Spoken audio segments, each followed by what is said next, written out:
శివుడు గురించి మీకు తెలియని ఈ 5 విషయాలు తెలుసా? మొదటిది నంది. ఇది శివుని యొక్క వాహనం. ఇంకా చెప్పాలంటే ఇతన్ని ద్వారపాలకుడు అని అంటారు. ఎవరైతే కైలాసంలోకి వెళ్లాలనుకుంటారో వారు ముందుగా నందిని దాటి వెళ్ళాలి. కాబట్టి ఎవరైనా శివుడితో మాట్లాడాలి అనుకుంటే ముందుగా నందికి చెబితే నంది వెళ్లి శివుడికి చెబుతుంది. కాబట్టి అందరూ నంది చెవిలో కోరికలు చెబితే నేరుగా శివుడికి చెప్పినట్లే అని అంటారు. రెండవది రుద్రాక్ష. రుద్ర అంటే శివుడు, అక్ష అంటే కన్నులు. అంటే శివుని యొక్క కన్నీళ్ల నుండి ఏర్పడేదే ఈ రుద్రాక్ష.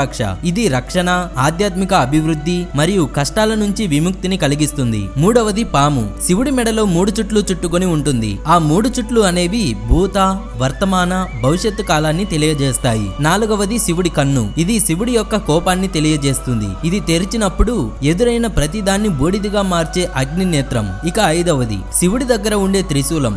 దీనికి 3 కోణాలు ఉంటాయి. ఇది కోరికలను, చర్య జ్ఞానాన్ని తెలియజేస్తుంది. ఫ్రెండ్స్, శివయ్య అని కామెంట్ చేయండి.